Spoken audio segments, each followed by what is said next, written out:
Ayun, good afternoon mga kapirata at tayo'y pauwi na.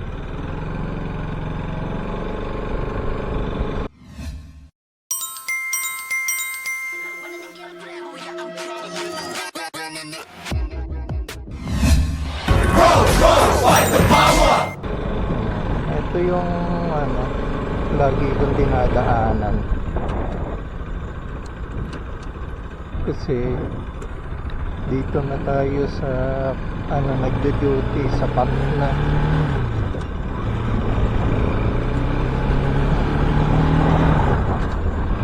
So mga netong nakaraang araw talagang matunog talaga yung yung boso-boso sa Antipolo, yung rage yung road rage doon. Kasi talagang may namaril doon. Tapos sa kasawiang palad may may minalas at namatay. Tapos maraming nadamay Parang alam ko 4 yata yung tinamaan or 5. Parang ang nasa balita kasi 4 yung natamaan. Tapos bukod pa dun sa namatay na rider, pero hindi ko sure. Parang ang alam ko talaga kasama na doon sa 4 yung rider na yung bumulagta. So yun lang yung take ko doon. Talagang as much as possible ayokong may pinapanigan. Pero kasi nung napanood ko yung mga video nila, parehas talaga may fault. Pero kasi parang ang lumalabas talaga dito, ang pinaka may problema talaga is yung nagbibideo na naka NMAX ba yun.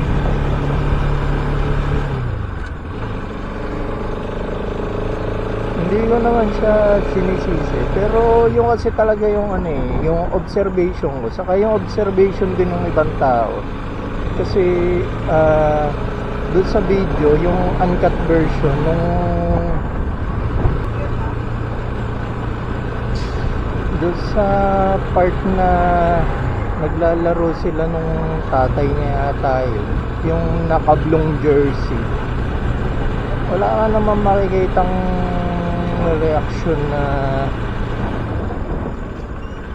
parang alam niyo yung walang violent reaction galing doon sa naka NMAX. Pero nung parang sila na yung parang nakatikim ng sarili nilang medisina, kasi may yung yung Fortuner biglang lumabas, parang biglang nagkamote rin.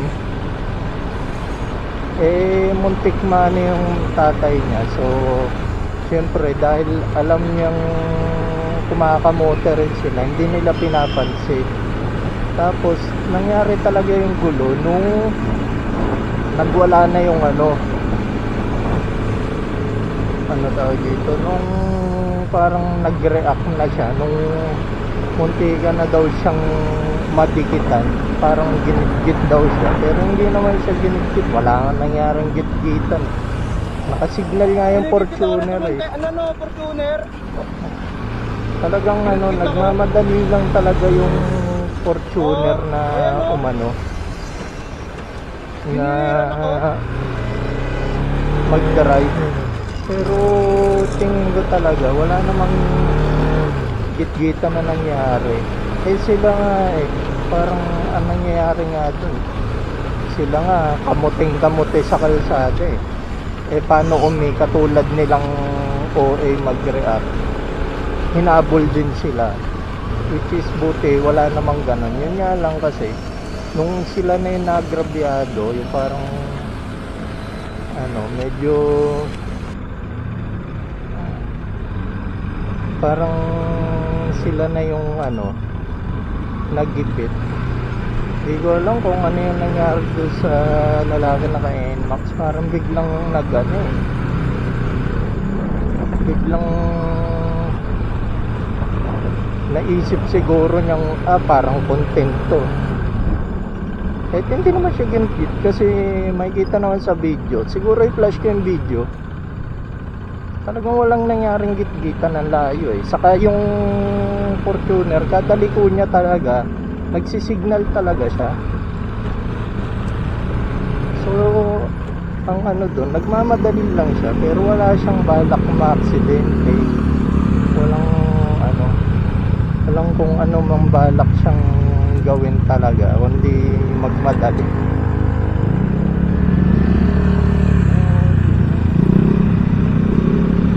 So, yun lang yung take ko doon baka maraming magalit eh. Ito lang naman, opinion ko talaga. Kung hindi talaga nag-OA mag-react yung nagbibideo, wala namang mangyaring ganun eh. Walang mangyaring suntukan, walang mangyaring balilan.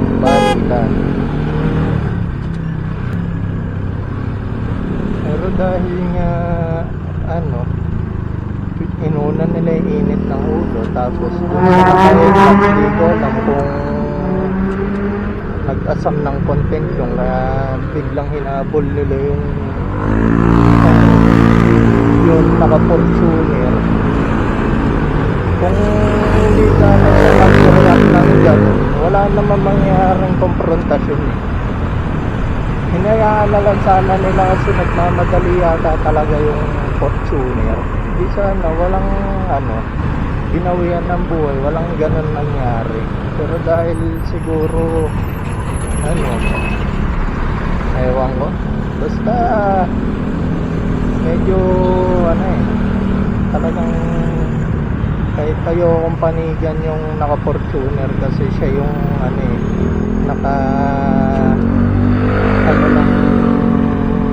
naka-unalive. Pero kasi talagang may pagka wrong move talaga si Cholo eh. Yung yung naka-NMAX. Na rin tayo, nakagalaw na rin. Ang haba talaga nung yung tagal talaga nung dyan eh, nung timer nung traffic light dyan eh. So yun nga, ulitin ko na lang ulit yung point ko kasi feeling ko talaga hindi talaga magaling mag-explain, so kailangan kong ulit-ulitin para yung mga gusto kong sabihin mag-get across ko. So yun nga, yung take ko lang doon, una-una, kung hindi kakamote yung nung nagkakamote yung tatay mo pati ikaw sa kalsada, wala ka naman nagiging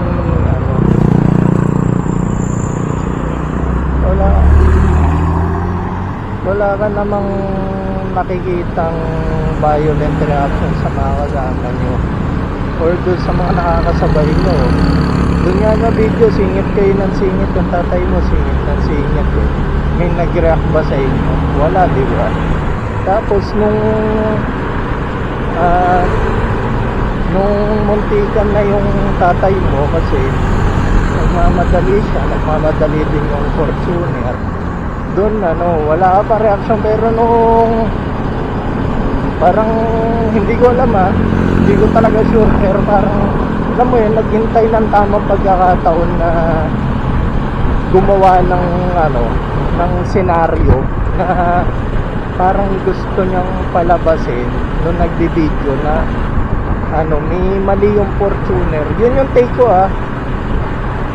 sana walang magalit, pero feeling ko may magalit talaga. So it is what it is.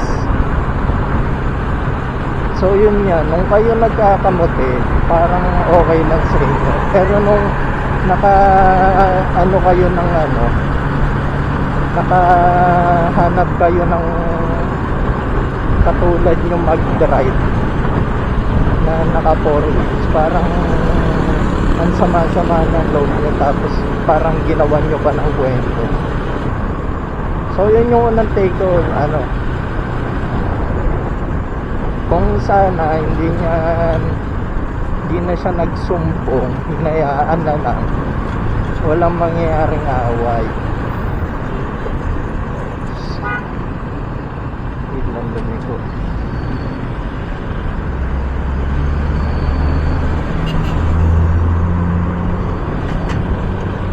So yung katulad nun, diba, lumiko yung ano, pero busina lang, pero wala namang konfrontasyon. Ganun dapat lagi sa kalsada, huwag tayong mag-aaway. Kaya ka nagdadrive eh, tapos ano ka, mainitin ulo.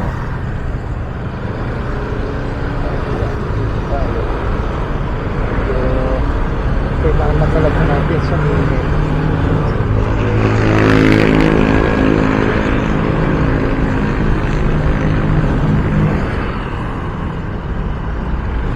So yun yung una kong take.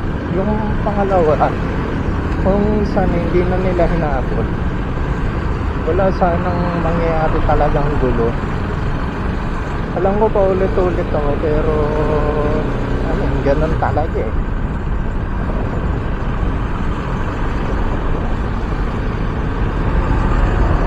Yung pangatlo ko naman take, sana yung ano, yun na ka-Fortuner, hinabahan palalo yung pasensya kasi may dala pala siyang baril. Eh ano eh, alam naman niyang election gun ban, sana hindi na siya nagdala ng baril.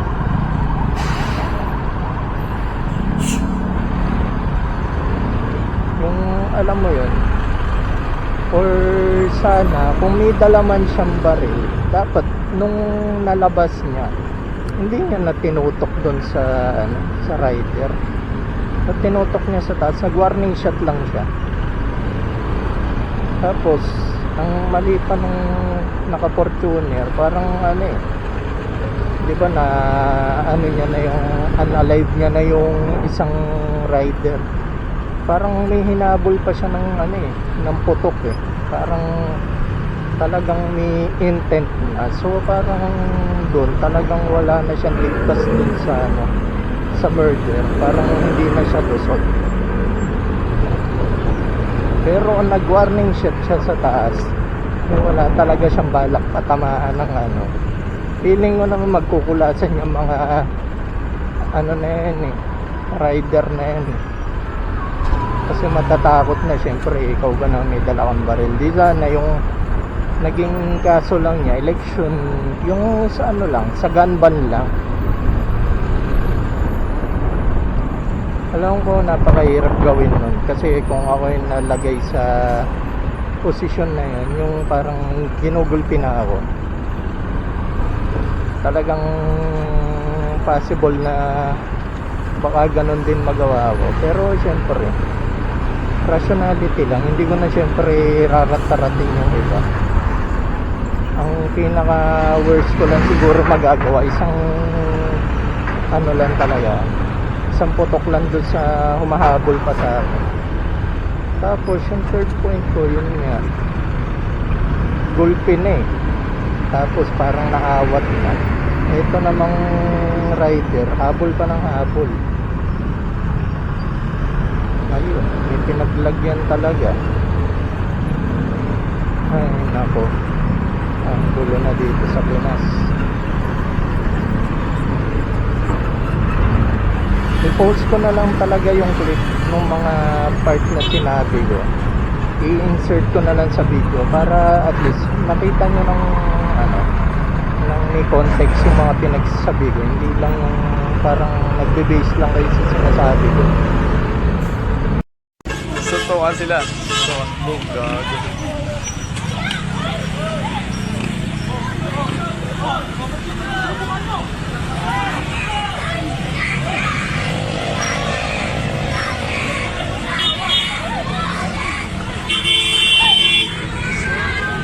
Gago. Gago.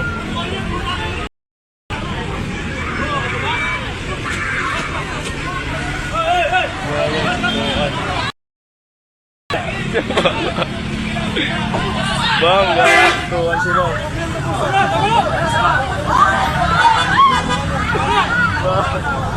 Gago, suntukan.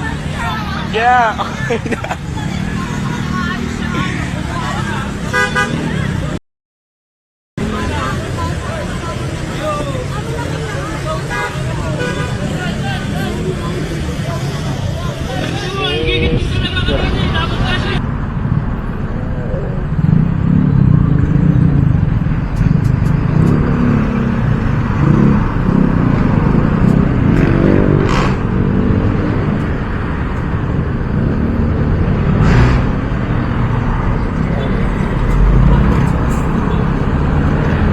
Pasok din.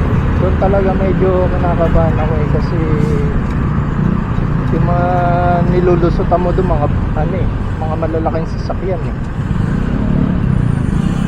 Ito medyo nasanay na rin ako. Ikaw ba naman araw-araw kang doon dumadaan eh. Lagi mo sinisingitan yung mga yun. Lagi yung nag-ano.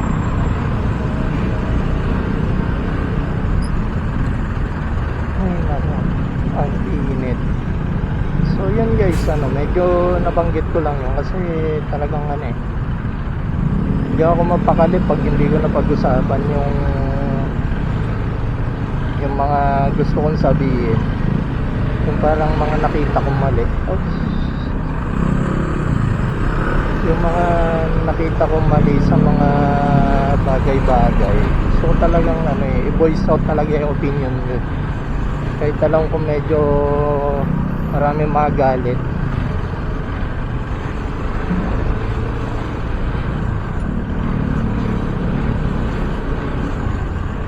So yun, yung topic talaga natin hindi naman yun eh.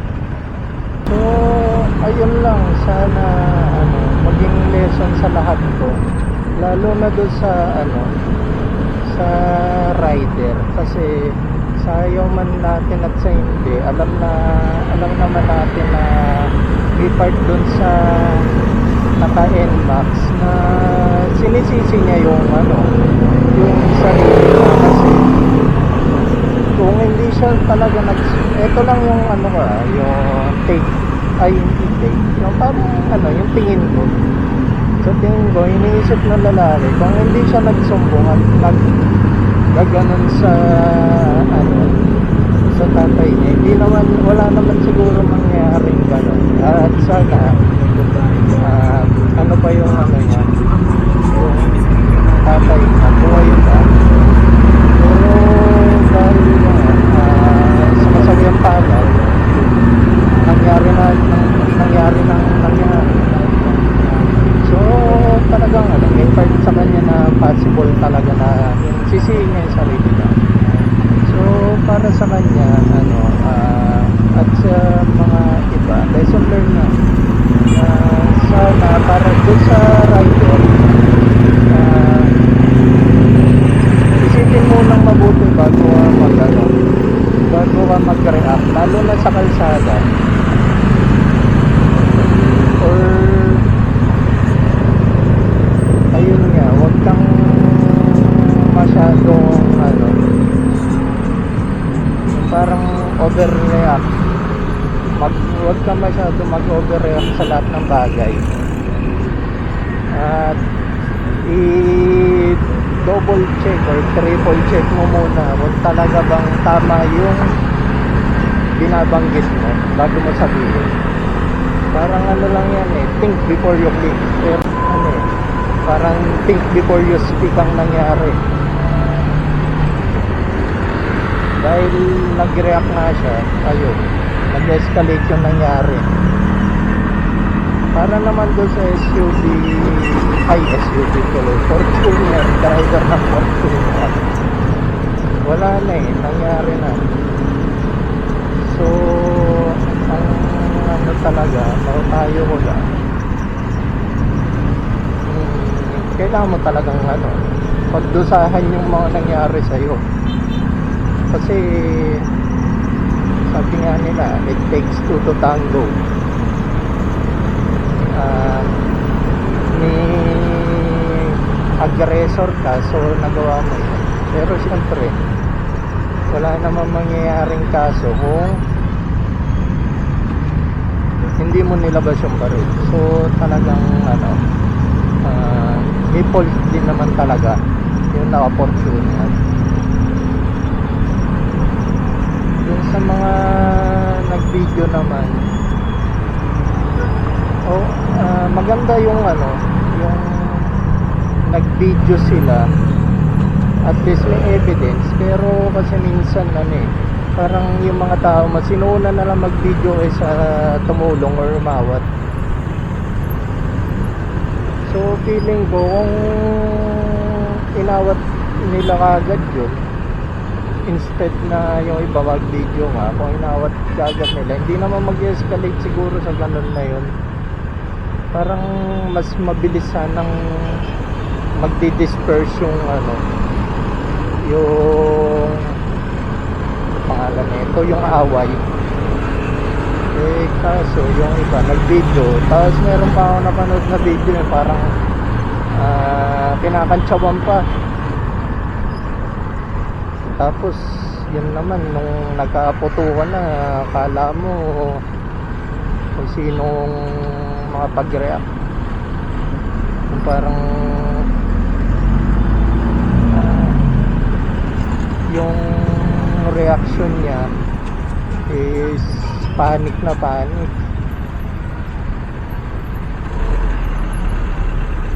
Parang dun sa ano na yung part na yun, parang nagdilang ano siya, nagdilang demonyo siya. Kasi kung ano yung sinabi niya, yung nangyari. Di ba?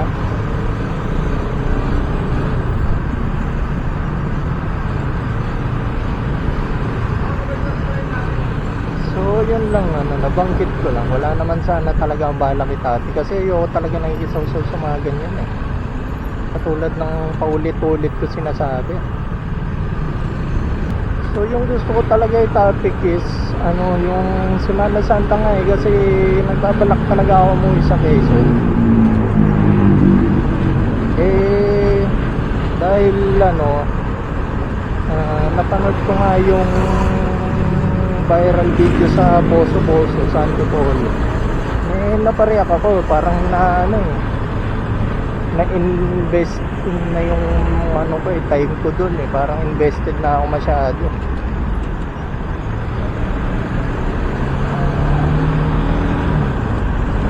So yun nga, doon na tayo sa main topic na kung ano yung ano, yung mga memories ko sa Semana Santa. Kasi marami akong fun memories sa Semana Santa. Meron din ng mga bad memories. Siguro unahin natin doon sa ano, sa mga malulungkot. Kasi naalala ko dati nung ano, nung bata ako, yung batang 90s ka, siguro makaka-relate karamihan dito. Nung panahon namin kasi, lalo na wala kaming cable TV, pag Semana Santa wala ka talagang mapapanood. Ayun yung pinaka-boring na part ng Semana Santa para sa akin. Tapos syempre dahil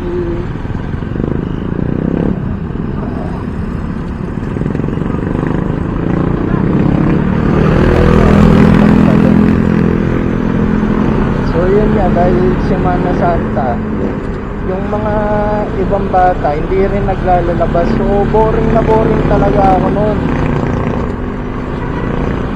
Nung time na yun, syempre no 90s, ang libangan nyo manood lang talaga ng TV kasi hindi pa naman uso yung computer.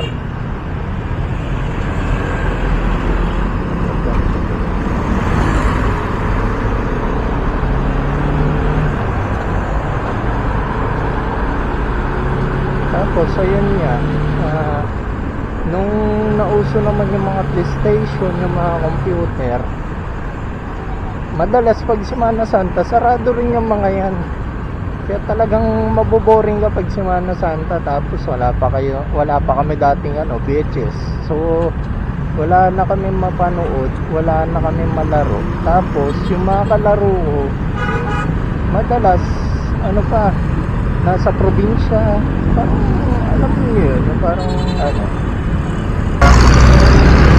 yan, sa mga katulad kong ano, bihirang umuwi sa probinsya pag Semana Santa. Malungkot ako pag Semana Santa kasi ah, yung mga kalaro ko wala eh. Lahat nasa probinsya. Tapos walang mapaglaruan, wala pang mapanood.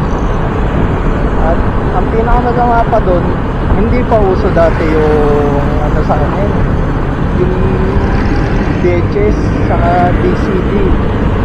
Parang nauso yung DCD or nagkameron kami ng VHS, parang ano na eh, medyo early 2000s na. Tapos nagkameron kami ng DCD saka DVD player, ano na, mga hanggang 2004, 5, parang ganun. So isipin nyo yun, yung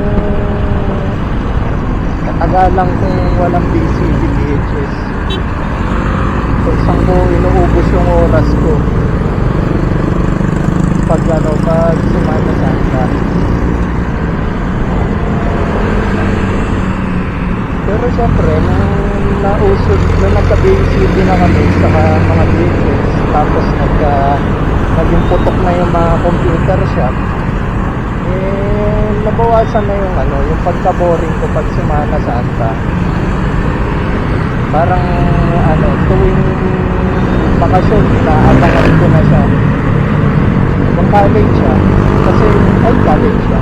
Nung ano pala, nung nagtatrabaho na ako, saka nung ano, kailan ba? Hindi, sa bagay kasi nung college, lagi naman talaga ako walang pasok, pati nung high school, wala naman akong pasok na Semana Santa.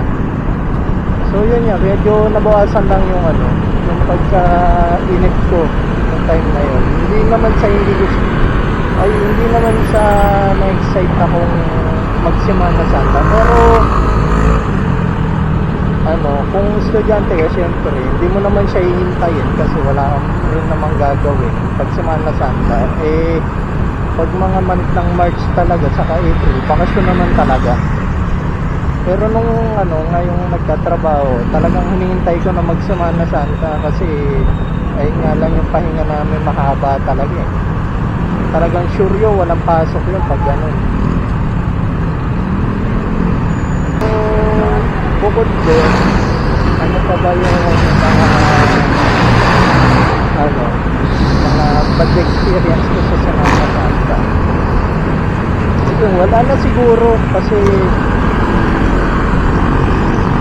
itong nung medyo tumanda na ako, naging bad na lang yung experience ko sa Semana Santa pag wala akong mapaglaro ang computer siya. So kaya hindi ako nakabili ng VCD, papanoorin ko doon sa time na wala akong pasok.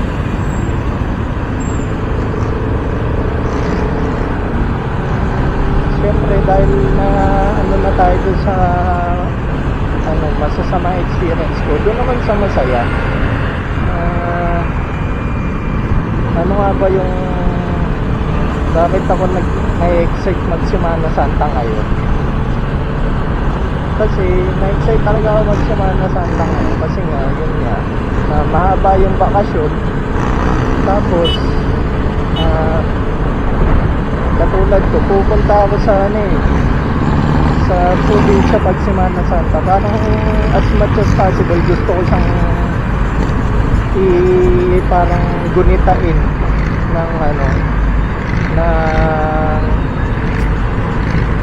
nasa probinsya kasi nandun yung kamay ni Jesus sa Quezon. Tapos marami kang magagawa pag Semana Santa doon, may mga peryahan doon madalas eh. Tapos naalala ko nung medyo bago ako mag-college, grabe nung bago ako mag-college, nung Semana Santa doon, parang ilang araw bago mag-Semana Santa, may nagpapasyon na, tapos parang fiesta kasi yung tita ko, nagluluto yun ng pagkain. Tapos, paggabi na, yung mga nagpapasyon, inaabutan niya ng pagkain. So, para sa akin, parang fiesta yung ganong vibe. Yung namimigay kayo ng ng pagkain. Tapos alam niyo yung may late night. Ano pa ba? Siguro yung ano, yung pag Semana Santa, since mahaba yung bakasyon, kung hindi ako uwi ng probinsya, yun yung time na nag-ano kami, nag-beach kami, talagang pupunta kami ng beach. Parang yung huli namin punta na, yung una namin punta na beach nung nag-Semana Santa is yung sa Botolan, sa Zambales. Yun yung una. Tapos, nung mga sumunod, Puerto, tapos, ayun nga, pag hindi ako nagpunta sa Puerto, doon naman ako sa ano, sa probinsya. Tapos, patay. Nangyari dyan.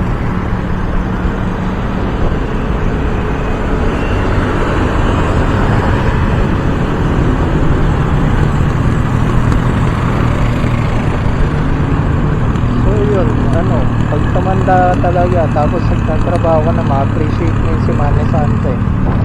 Kasi yun lang yung medyo mahabang holiday na talagang hindi kayo papapasukin. Kahit Friday, wala talagang pasok yun, sure ako. Magsisimula ng ano yun, ng Wednesday ba yun? Thursday, Friday, Saturday, tapos Sunday. Eh katulad namin kasi, weekends talaga yung off namin. So 4 days kaming walang pasok. Yun yung kasiyahan ko.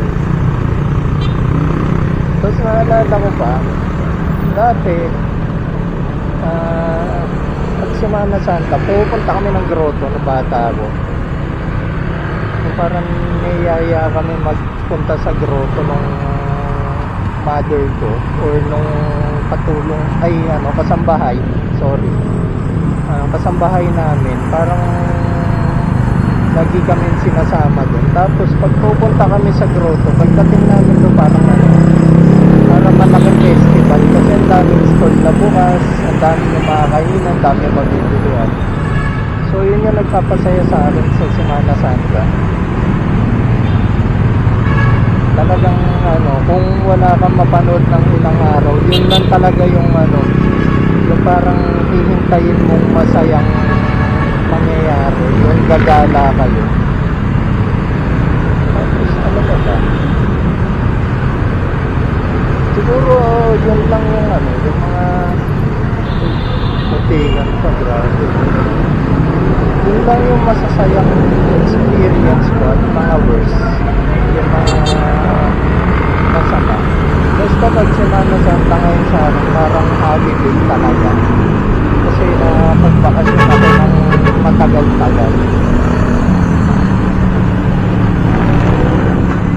Ayun lang yung sa akin. Pero dati nung bata ako, medyo ayoko yung Semana Santa. Pero ngayon, masaya na siya para sa akin. Ganon siguro talaga pag tumatanda. Mas maraming off, mas masaya.